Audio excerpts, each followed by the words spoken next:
یہ سر Ernest Shackleton اور ان کے جہاز انڈیورنس کی کہانی ہے، لیکن یہ صرف برف اور سردی کی کہانی نہیں ہے۔ یہ امید، ہمت اور انسانی جذبے کی اس انتہا کی کہانی ہے جہاں سے واپسی ناممکن لگنے لگتی ہے۔ اس سفر کو سمجھنے کے لیے آئیے شروعات کرتے ہیں کرو کے ایک ممبر ٹام میکلیوڈ کے ان لفظوں سے۔ میرا نہیں خیال کہ ہم کبھی گھر واپس جا پائیں گے۔ بس یہ ایک جملہ اس گہری مایوسی کو بتانے کے لیے کافی ہے جس نے ان 28 لوگوں کو اپنی لپیٹ میں لے لیا تھا۔ لیکن اس مایوسی سے پہلے ایک بہت بڑا خواب تھا، ایک ایسا مشن جو تاریخ بدل دیتا۔ پہلی بار انٹارکٹیکا کے پورے براعظم کو پیدل پار کرنا۔ ذرا سوچئے، دنیا کے سب سے سرد اور بے رحم علاقے میں لگ بھگ 2900 کلومیٹر کا سفر۔ مگر انٹارکٹیکا انسانی خوابوں کی پرواہ نہیں کرتا۔ اس کے اپنے ہی کچھ منصوبے تھے، اور یہیں سے کہانی ایک بڑے خواب سے برف میں قید ایک خوفناک حقیقت میں بدل جاتی ہے۔ سفر نومبر 1914 میں شروع ہوا۔ سب پرجوش تھے، لیکن ان کا خواب بہت جلد ٹوٹنے والا تھا۔ صرف 2 مہینے بعد جنوری 1915 میں ان کا جہاز برف میں بری طرح پھنس گیا۔ اکتوبر آتے آتے حالات اتنے خراب ہو گئے کہ انہیں اپنا جہاز چھوڑنا پڑا، اور پھر نومبر میں ان کی آخری امید، ان کا جہاز انڈیورنس، ہمیشہ کے لیے برف کے نیچے چلا گیا۔ دیکھیے صرف 1 سال میں سب کچھ کیسے بدل گیا۔ اس ساری تباہی کی وجہ تھا ویڈل سی۔ یہ سمندر اصل میں ایک دھوکہ ہے۔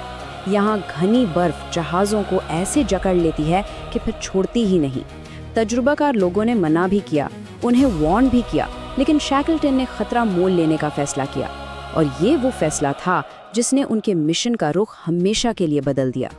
9 مہینوں تک، پورے 9 مہینوں تک ان کا جہاز انڈیورنس ایک بے بس قیدی کی طرح برف کے ساتھ بہتا رہا۔ برف کا دباؤ ہر روز بڑھتا جا رہا تھا۔ جہاز کی لکڑی سے عجیب و غریب ڈراؤنی چیخیں نکلتی تھیں۔ وہ قید تھے، اور ان کی جیل خود ہر دن، ہر گھنٹے اپنی جگہ بدل رہی تھی۔ جب ان کا جہاز ان کی آنکھوں کے سامنے ٹوٹا اور ڈوب گیا، تب اصل امتحان شروع ہوا۔ اب وہ ایک جہاز پر قید نہیں تھے، اب وہ ایک بے کنار بہتے ہوئے برفانی سمندر پر بالکل اکیلے اور لاوارث پھنسے ہوئے تھے۔ ان کی اگلی منزل اب زمین نہیں، وقت تھا، اور یہ سارا وقت ایک نمبر میں قید ہو گیا تھا۔ 497، جی ہاں، 497 دن۔